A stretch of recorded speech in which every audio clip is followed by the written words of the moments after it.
also get, I think, with some of the seasoned workers is that they may have a more thorough understanding. So they're telling the younger people, hey, we're going to be taught this is what we need. We need these classes. Mm-hmm. And so you get that from both spectrums. And I think from the younger generation, the problem that we have is that, thankfully, the way systems are designed are better. The way equipment runs is better. And so I work with a lot of companies that they've never had anyone that's been involved in an arc flash. And so why am I giving them this training? And so, you get guys that are educated now, that have excellent training, that have excellent skills, that know what they're doing, and they've never been involved in an arc flash. So the younger guys now, I think more than the seasoned electricians, come into the classes and they sit there like this.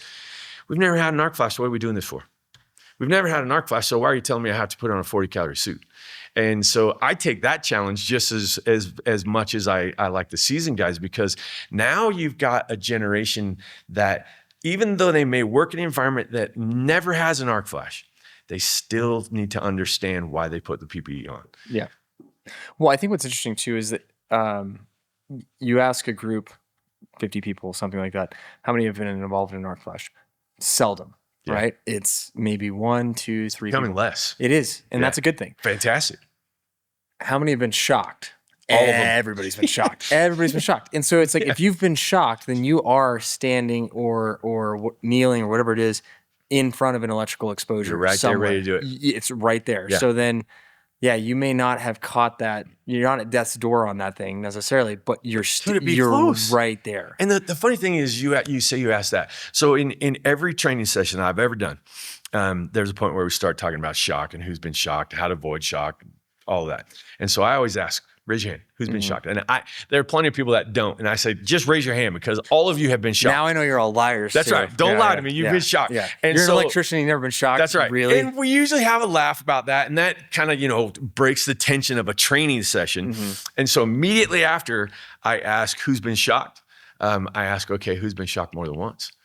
And I tell everyone, raise your hands, because you've all been shocked multiple times, because everyone that works with electricity has been shocked. So that means that everyone has been in front of something that absolutely could have killed them and was affected by that energy that was in that piece of equipment that absolutely could have killed them.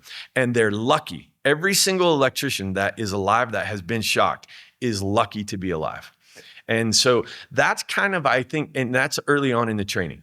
And so at that point, what I'm really trying to do is get them engaged, but get them to understand that, hey, you've been this close and you're still doing the job and you don't think anything of it. That's the problem with the shock.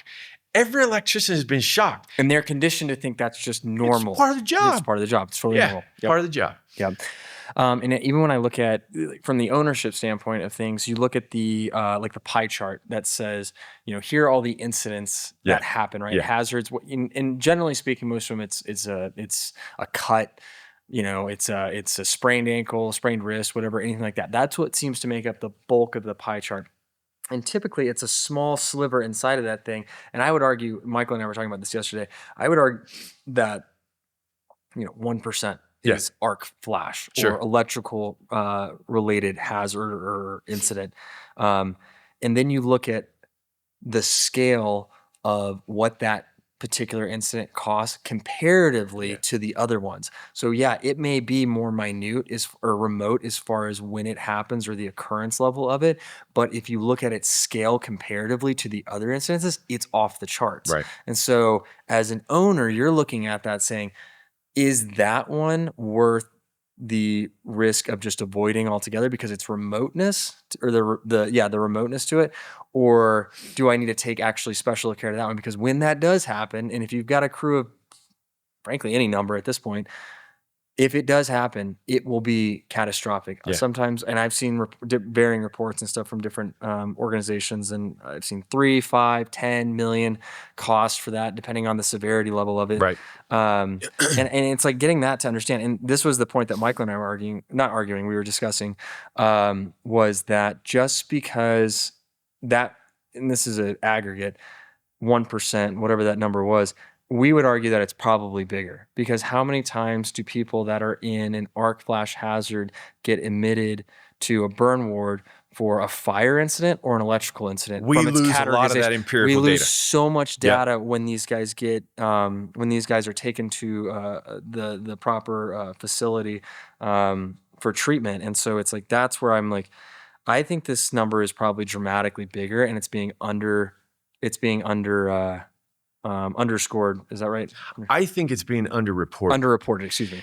Because honestly, I know with the companies I've worked for, people are injured all the time, burnt in an arc flash, get treated for the burn, and never gets reported. Yep. Usually, and I won't say usually, that's an overgeneralization. When that happens, I think it's because someone's been injured. It didn't shut the company down.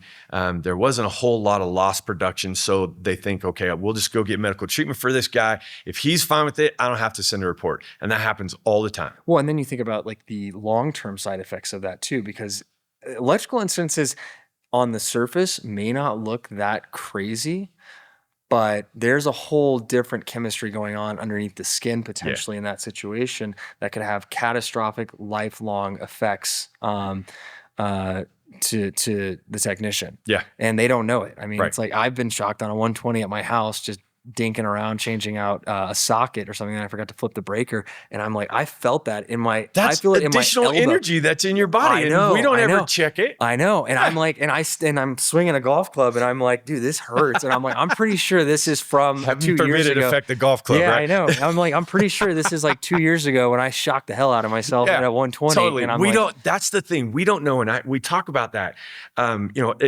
As we ask for stories in the training, and people will give us and relate what happened to them.